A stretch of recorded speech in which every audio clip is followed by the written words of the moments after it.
Hi students, இன்னைக்கு relations and ஃபங்க்ஷன்ஸில் exercise 1.2ல ஃபோர்த் ப்ராப்ளம் பார்க்க போகிறோம். என்ன கொடுத்துருக்காங்க, represent each of the given relations by 3 இது நம்மளை கண்டுபிடிக்க சொல்லியிருக்காங்க. And arrow diagram, graph, set in roster form. ஓகேவா, இங்கே பாருங்க, இதான் நம்மளோட ஃபர்ஸ்ட் சப்டிவிஷன். என்ன கொடுத்துருக்காங்க, x comma y such that x is equal to 2y, x belongs to 2 3 4 5, y belongs to 1 2 3 4 சொல்லியிருக்காங்க. ஓகே, நம்ம ரிலேஷன் எப்படி இருக்கணும்னு சொல்லிட்டாங்க, எக்ஸ் கமா ஒய் ஃபார்மேட்ல, அதாவது ஆர்டர் பேர்ஸ்ல இருக்கணும்னு சொல்லியிருக்காங்க. ஓகேவா, நம்மளுக்கு என்ன கண்டிஷன் கொடுத்துருக்காங்க, எக்ஸ் இஸ் ஈக்குவல் டு 2yன்னு சொல்லியிருக்காங்க. இப்போ எழுதிக்கோங்க சொல்யூஷன். இங்க பாருங்க, கண்டிஷன் எடுத்து எழுதிக்கோங்க, X is equal to 2y. Okay, இப்போ நான் என்ன பண்ண போறோம் அப்படின்னா, இங்க இந்த ஒய்க்கு பதிலா இவங்க கொடுத்துருக்காங்களா கொஸ்டின்ல, இந்த வேல்யூவை அப்படியே போய் சப்ஸ்டியூட் பண்ணலாம். சப்ஸ்டியூட் பண்ணிட்டா நம்மளுக்கு என்ன கிடைச்சிரும், நம்மளோட எக்ஸ் எல்லாமே கிடைச்சிரும். ஓகேவா, இங்க பாருங்க, இப்ப ஒய் வந்து 1 இருந்துச்சுன்னா எக்ஸ் இஸ் ஈக்குவல் டு 2. இந்த ஒய்க்கு பதிலா இங்க 1 சப்ஸ்டியூட் பண்ணுங்க, என்ன வரும், 2 1s are 2. ஓகேவா, அடுத்து ஒய் இஸ் ஈக்குவல் டு 2. இப்போ ஒய்க்கு பதிலாக நான் 2 சப்ஸ்டியூட் பண்ண போகிறேன். 2 போட்டால் என்ன வரும், 2 2s are 4. அடுத்து ஒய் இஸ் ஈக்குவல் டு 3 இருந்துச்சுன்னா எக்ஸ் இஸ் ஈக்குவல் டு 2.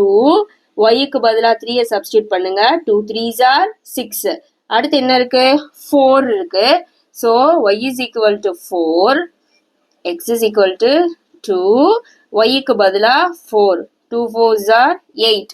ஓகேவா, இப்போ நம்ம என்ன கண்டுபிடிச்சாச்சு, எக்ஸ் எல்லாம் கண்டுபிடிச்சாச்சு, நம்மளுக்கு இங்க ஒய் எல்லாமே இருக்குது. ஓகேவா, இப்போ நம்ம ரிலேஷன்ல எழுதிக்கலாம். ரிலேஷன் எப்படி இருக்கணும்னு சொல்லியிருக்காங்க, நம்மளுக்கு ஆர்டர் பேர்ஸ்ல எக்ஸ் கமா ஒய்ல இருக்கணும்னு சொல்லிட்டாங்க.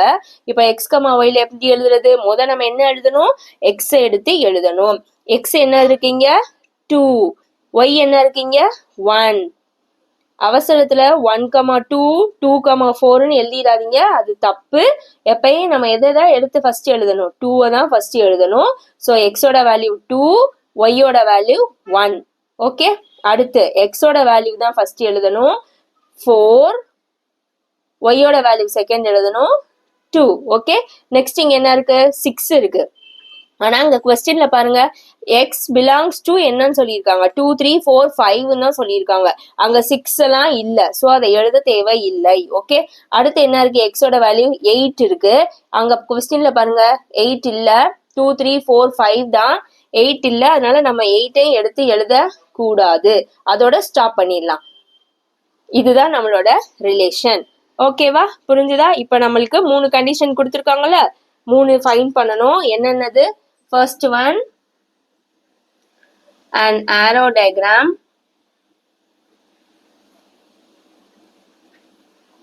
நீங்க நீட்டா பென்சில டிரா பண்ணிக்கோங்க. ஸோ ஆரோ டயக்ராம் ஃபைண்ட் பண்றதுக்கு நம்ம என்னென்ன எழுதணும், எக்ஸும் ஒய்யும் எழுத போறோம். எக்ஸ் என்னென்னது, எதை எடுத்து எழுதுறதுன்னு கன்ஃபியூஷன் வேணாம். கொஸ்டின்ல இருக்குல்ல 2 3 4 5, இதான் எக்ஸ். ஒய் என்னது 1 2 3 4. இதை எடுத்து அப்படியே எழுதிடலாம். 2 3 4 5, y என்னது நம்மளுக்கு 1 2 3 4. ஓகேவா, இப்ப ஆரோ டயக்ராம் போட போறோம். இங்க பாருங்க, நம்மளுக்கு எக்ஸ் அண்ட் ஒய் இந்த இருக்கு, இங்க எக்ஸ் அண்ட் ஒய் இங்க இருக்கு. ஓகேவா, சோ ரிலேஷன் பாருங்க 2, 1 2, 1. சோ எக்ஸ்ல 2, ஒய்ல 1. ஓகேவா, அவ்வளவுதான். நெக்ஸ்ட் என்ன இருக்கு, 4, 2 இருக்கு. ஸோ எக்ஸ்ல 4, ஒய்ல என்னது 2, 4, 2. ஓகே, அவ்வளவுதான். இதுதான் ஆரோ டயக்ராம். செகண்ட் ஒன் என்ன கேட்டிருக்காங்க, கிராஃப் வரைய சொல்லியிருக்காங்க. ஸோ நீட்டா ஸ்கேல் பென்சில்ல நீங்க வரைங்க.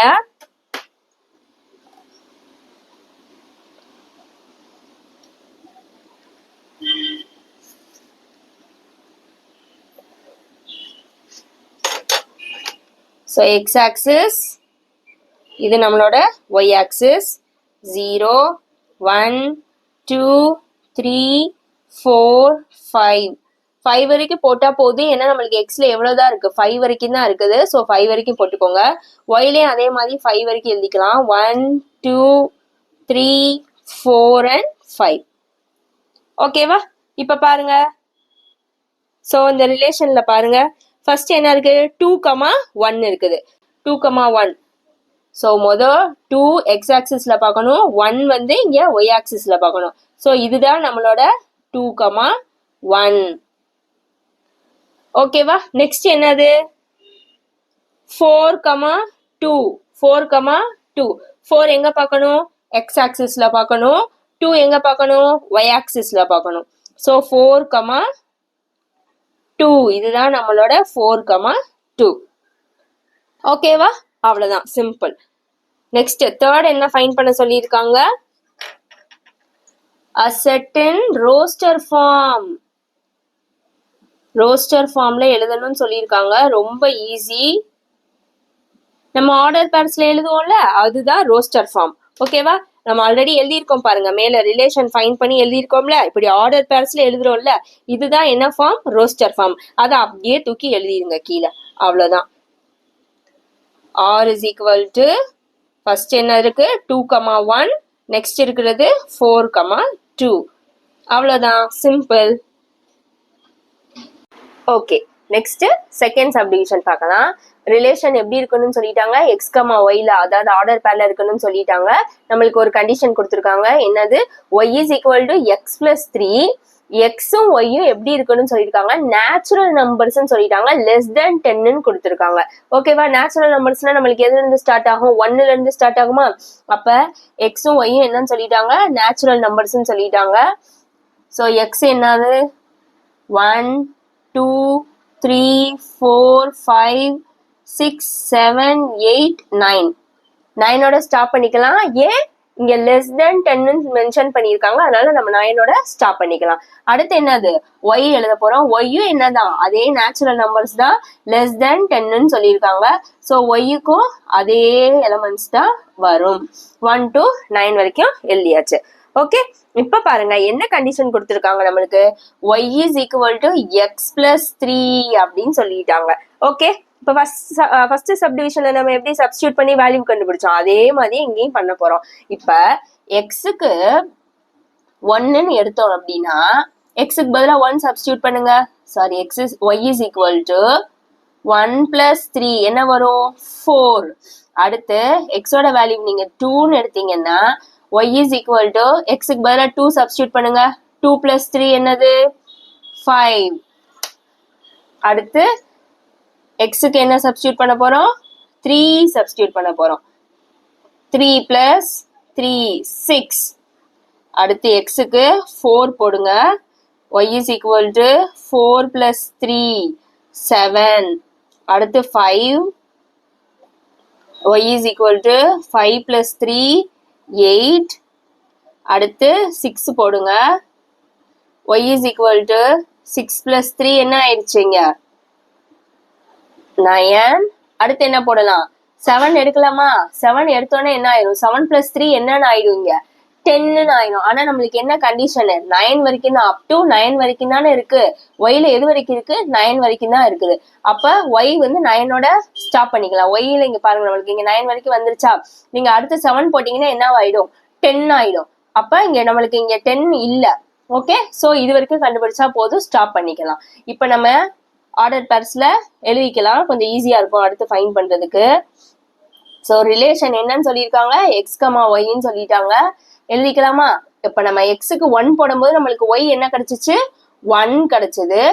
அடுத்து 2 போடும்போது 5, 3 போடும்போது 6, 4 போடும்போது 7, அதே மாதிரி 5 எடுக்கும்போது நம்மளுக்கு 8 கிடைச்சது. லாஸ்டா இருக்குது 6 இருக்கும்போது 9. ஓகே, ஓகேவா?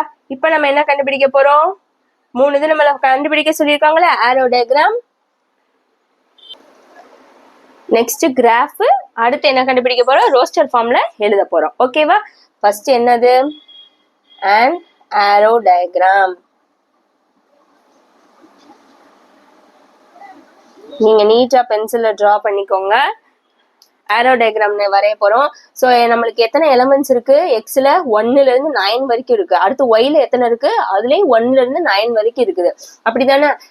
ஸோ எக்ஸ் ஒய் எழுத போறோம். 1ல இருந்து 9 வரைக்கும் எழுத போறோம். 1 2 3 4 5 6 7 8 9. அடுத்து ஒய்க்கும் அதே மாதிரி 1 2 3 4 5 6 7 8 9. இப்ப ஆரோ டயக்ராம் வரைஞ்சிடலாமா?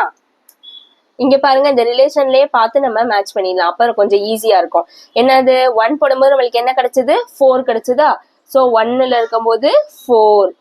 அடுத்து 2 போடும்போது 5. அடுத்து 3 போடும்போது 6. நெக்ஸ்ட் என்ன இருக்கு? 4, 7. அடுத்து 5, 8. அடுத்து 6, 9. ஓகே, 9ஓட தான் நம்மளுக்கு முடிஞ்சிருக்கு. ஸோ 9ஓட ஸ்டாப் பண்ணிருங்க. 9 வரைக்கும் கண்டுபிடிச்சா போதும். நீங்க அடுத்து எக்ஸுக்கு 7 போட்டு ஒய்யோட வேல்யூ கண்டுபிடிக்கணும்னு அவசியம் கிடையாது. இதோட ஸ்டாப் பண்ணிக்கலாம். Okay, next.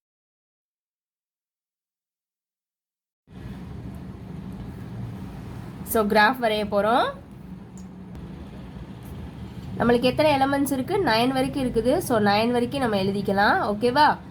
1 2 3 4 5 6 7 8 and 9. ஸோ இது நம்மளோட எக்ஸ் ஆக்சிஸ். அடுத்து ஒய் ஆக்சிஸ் 1 2 3 4 5 6 7 8 and 9. இது நம்மளோட ஒய் ஆக்சிஸ். இப்போ நம்ம கிராஃப் வரைய போகிறோம். ஸோ ஃபஸ்ட்டு என்ன கொடுத்துருக்காங்க? இங்கே பாருங்கள், 1, 4. ஸோ 1 எங்கே பார்க்கணும்? எக்ஸ் ஆக்சிஸில் பார்க்கணும். 4 எங்கே பார்க்கணும்? ஒய் ஆக்சிஸில் பார்க்கணும். ஸோ 1, 4. இதுதான் நம்மளோட 1, 4. நெக்ஸ்ட் என்ன இருக்குது? 2, 5. 2 எக்ஸ் ஆக்சிஸில் பார்க்கணும். 5 ஒய் ஆக்சிஸில் பார்க்கணும். 2, 5. அடுத்து 3, 6. 3 எக்ஸ் ஆக்சிஸில் பார்க்கணும். 6 ஒய் ஆக்சிஸில் பார்க்கணும். 3, 6. நெக்ஸ்ட் என்னது? 4, 7. 4 வந்து எக்ஸ் ஆக்சிஸில் பார்க்கணும். 7 வந்து ஒய் ஆக்சிஸில் பார்க்கணும். 4, 7. அடுத்து என்னது? 5, 8. 5 எக்ஸ் ஆக்சிஸில் பார்க்கணும். 8 ஒய் ஆக்சிஸில் பார்க்கணும். 5, 8. லாஸ்ட்டாக இருக்கிறது 6. 6, 9. ஸோ 6, 9. ஓகேவா? அவ்வளோதான், கிராஃப் வரைஞ்சாச்சு. லாஸ்ட்டாக என்ன கண்டுபிடிக்க போகிறோம்? Roster form. ரோஸ்டர் ஃபார்மில் எழுத போகிறோம். A set in roster form. Roster form உங்களுக்கு கண்டுபிடிக்க தெரியல, ரொம்ப சிம்பிள். நம்ம இங்கே ஆல்ரெடி ரிலேஷன் ஃபைண்ட் பண்ணி வச்சுருக்கோம்ல, இந்த மாதிரி எலமெண்ட்ஸ் எடுத்து ப்ராக்கெட்குள்ளே எழுதுறது தான் ரோஸ்டர் ஃபார்ம். ஓகே, ஸோ இப்படியே எடுத்து எழுதிக்கோங்க. ரிலேஷனை அப்படியே எடுத்து எழுதிக்கோங்க. 1, 4, 2, 5, 3, 6, 4, 7, 5, 8, 6, 9. ஓகே, இதுதான் நம்மளோட ரோஸ்டர் ஃபார்ம். புரிஞ்சுதா?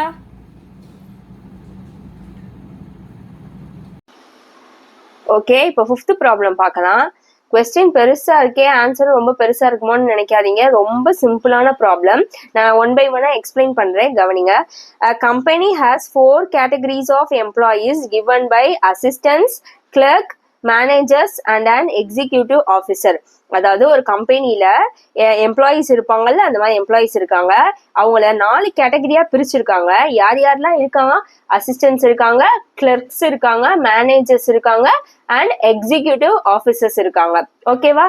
The company provide ₹10,000, ₹25,000, ₹50,000 and ₹1 lakh as salaries to the people who work in the categories A, C, M and E respectively அப்படின்னு சொல்லியிருக்காங்க. அதாவது ஏன்னா என்னது? நம்மளுக்கு அசிஸ்டன்ட்ஸுக்கெல்லாம் எவ்வளவு சம்பளம் கொடுக்குறாங்கன்னா 10,000 கொடுக்குறாங்களாம். அதே மாதிரி கிளர்க்குலாம் எவ்வளவு கொடுக்குறாங்க? 25,000 கொடுக்குறாங்க. அடுத்து மேனேஜர்ஸ்க்கு எவ்வளவு கொடுக்குறாங்க? 50,000 கொடுக்குறாங்க. அடுத்து எக்ஸிகியூட்டிவ் ஆபீசர்ஸ்க்கு 1 lakh salary கொடுக்குறாங்க. Okay, if A1, A2, A3, A4, A5 were assistants. அப்ப A1ல இருந்து A5 வரைக்கும் இருக்காங்க. 5 பேர் இருக்காங்க, நம்ம சும்மா ஞாபகம் வச்சுக்கலாம். ஓகேவா? 5 பேர் யாரு? அசிஸ்டன்ஸ். அடுத்து C1, C2, C3, C4 யாரு? கிளர்க்ஸ். எத்தனை பேர் இருக்காங்க? 4 பேர் இருக்காங்க கிளர்க்கா.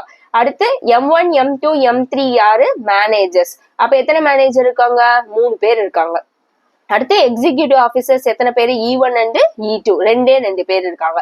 Okay, next, and if the relation R is defined by X relation to Y where X is the salary given to person Y ன்னு சொல்லியிருக்காங்க. ஓகேவா? ரிலேஷன் எப்படி இருக்குன்னு சொல்லிட்டாங்க? X and Y இருக்குன்னு சொல்லிட்டாங்க. அதுல X என்னதுன்னு சொல்லியிருக்காங்க? salary. Y என்னதான்? அந்த பர்சனுக்கு கொடுப்போம்ல, யார் யாருக்கெல்லாம் கொடுக்குறோமோ அவங்கதான் யாரு? Y. Express the relation R through an order pair and an arrow diagram. இப்ப நம்ம என்னென்ன ஃபைண்ட் பண்ண போறோம்? ரிலேஷன் ஃபைண்ட் பண்ணிட்டு அதை எதுல போட போறோம்? ஆர்டர் பேர்ஸ்லயும் ஆரோ டயக்ராம்லயும் நம்ம எழுத போறோம். ஓகே, எழுதிடலாமா? ரொம்ப சிம்பிள் சொல்யூஷன். இங்க பாருங்க, அசிஸ்டன்ஸ். ஏன்னா என்னன்னு சொல்லியிருக்காங்க? அசிஸ்டன்ஸ். அசிஸ்டன்ஸுக்கு எவ்வளவு சேலரி கொடுக்குறாங்க? ₹10,000 கொடுக்குறாங்க. அப்படிதானே? எத்தனை பேர் இருக்காங்க நம்மளுக்கு? A1ல இருந்து A5 வரைக்கும் இருக்காங்க. A1, A2, A3, A4 and A5. Next என்ன கொடுத்துருக்காங்க? C ஃபார் என்னது? கிளர்க்கு. கிளர்க்ஸ்க்கு எவ்வளவு சேலரி கொடுக்குறாங்க? 25,000. எத்தனை பேர் இருக்காங்க? 4 பேர் இருக்காங்க. C1, C2, C3 and C4. Okay, அடுத்து என்னது?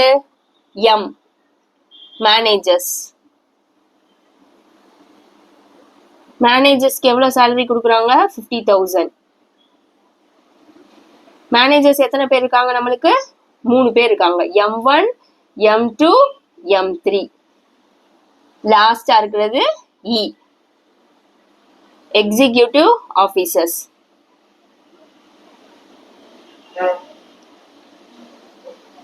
எக்ஸிகியூட்டிவ் ஆபீசர்ஸ் அவங்களுக்கு எவ்வளவு சேலரி கொடுக்குறாங்க? 1 lakh. எத்தனை பேர் இருக்காங்க? 2 பேர், E1 and E2. ஓகேவா? இப்ப நம்ம என்ன கண்டுபிடிக்க போறோம்? ரிலேஷன்ல நம்ம எழுதிடலாம். சோ ரிலேஷன் நம்மளுக்கு என்னன்னு சொல்லிட்டாங்க? X, Yன்னு சொல்லிட்டாங்க. எதெல்லாம் X நம்மளுக்கு தெரியும்? X எல்லாம் என்னன்னு சொல்லிட்டாங்க? சேலரின்னு சொல்லிட்டாங்க. Y எல்லாம் என்னன்னு சொல்லிட்டாங்க? பர்சன்ஸ் சொல்லிட்டாங்க. ஓகேவா? இப்ப எழுதிடலாமா? இப்ப X எல்லாம் என்னது? சேலரி. இப்ப 10,000 இதை எடுத்துக்கலாம். அசிஸ்டன்ஸ் எடுத்துக்கலாம். 10,000 இதுதான் நம்மளோட X. Y எல்லாம் என்னது? பர்சன்ஸ். சோ ஒவ்வொருத்தருக்கும் 10,000 கொடுக்கணும். அப்படிதானே? 5 பேர் வேலை பாக்குறாங்கன்னா 5 பேருக்குமே 10,000 நம்ம கொடுக்கணும். சோ A1க்கு கொடுத்தாச்சு. அடுத்து அதே 10,000 A2க்கு கொடுக்கணும். A2, 10,000 A3, 10,000 A4, 10,000 A5. A1 first எழுதிட்டு 10,000 பின்னாடி எழுதலாமா? தப்பு, அப்படி எழுதக்கூடாது. ஏன்னா கொஸ்டின்ல என்ன கொடுத்துட்டாங்க? X சேலரின்னு கொடுத்துட்டாங்க, Y பர்சன்ஸ் கொடுத்துட்டாங்க. அதனாலதான் நம்ம ருபீஸ், அதாவது சேலரிய ஃபர்ஸ்ட் எழுதியிருக்கோம், நெக்ஸ்ட் பர்சன் எழுதியிருக்கோம். ஓகேவா? மாத்தி எழுதிடாதீங்க. ஓகே, அடுத்து என்னது? கிளர்க்கு. 25,000 எத்தனை பேருக்கு கொடுக்க போறோம்? 4 பேருக்கு கொடுக்க போறோம். அப்ப 25,000 C1, 25,000 C2, 25,000 C3, 25,000 C4. Okay, இப்ப 4 பேருக்கு கொடுத்தாச்சு. அடுத்து யாரு இருக்கா? மேனேஜர்ஸ் எத்தனை பேர் இருக்காங்க? 3 பேர். அப்ப 50,000 3 பேருக்கும் கொடுக்கணும்.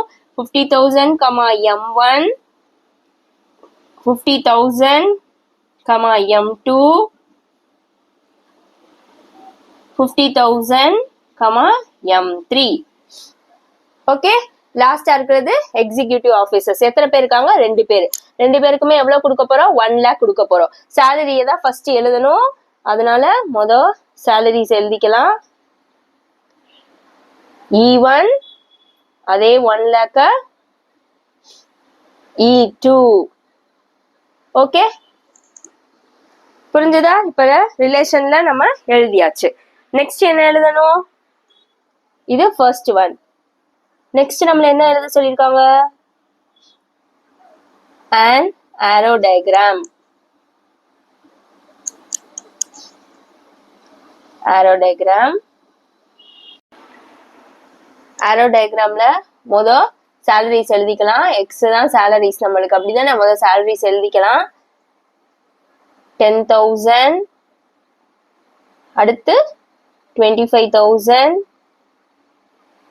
50,000, next 1 lakh. ஓகேவா? இதுதான் நம்மளோட x. நெக்ஸ்ட் என்ன எழுத போறோம்? y எழுத போறோம். y யாரெல்லாம்? Persons. So A1, A2, A3, A4, A5. அடுத்து clerk C1, C2, C3, C4. அடுத்து மேனேஜர்ஸ் M1, M2, M3. அடுத்து executive officers E1 and E2. ஓகேவா? இப்ப நம்ம ஆரோ டயக்ராம் வரைய போறோம். இப்ப 10,000 நம்ம யார் யாருக்கெல்லாம் கொடுத்தோம்? A1, A2, A3, A4, A5 5 பேருக்கு கொடுத்துருக்கோம், அப்படிதானே? ஸோ அப்படியே வரைஞ்சிருங்க. A1க்கு, A2, A3, A4, A5க்கு. ஓகே, அடுத்து 25,000 யார் யார் கொடுத்துருக்கோம்? C1, C2, C3, C4 4 பேருக்கு கொடுத்துருக்கோம். C1, C2, C3, C4. ஓகேவா? அடுத்து M1, M2 2 பேருக்கு 50,000 கொடுத்துருக்கோம். சாரி, 3 பேருக்கு கொடுத்துருக்கோம். M1, M2, M3. அப்போ 3 பேருக்கு போட்டுக்கோங்க. M1, M2, M3. அடுத்து எக்ஸிக்யூட்டிவ் ஆஃபீஸர்ஸ் எத்தனை பேர் இருக்காங்க? 2 பேர் இருக்காங்க. 2 பேருக்கு 1 lakh. ஓகேவா? புரிஞ்சுதா? ரொம்ப சிம்பிள், ஈஸியான ப்ராப்ளம். தேங்க்யூ.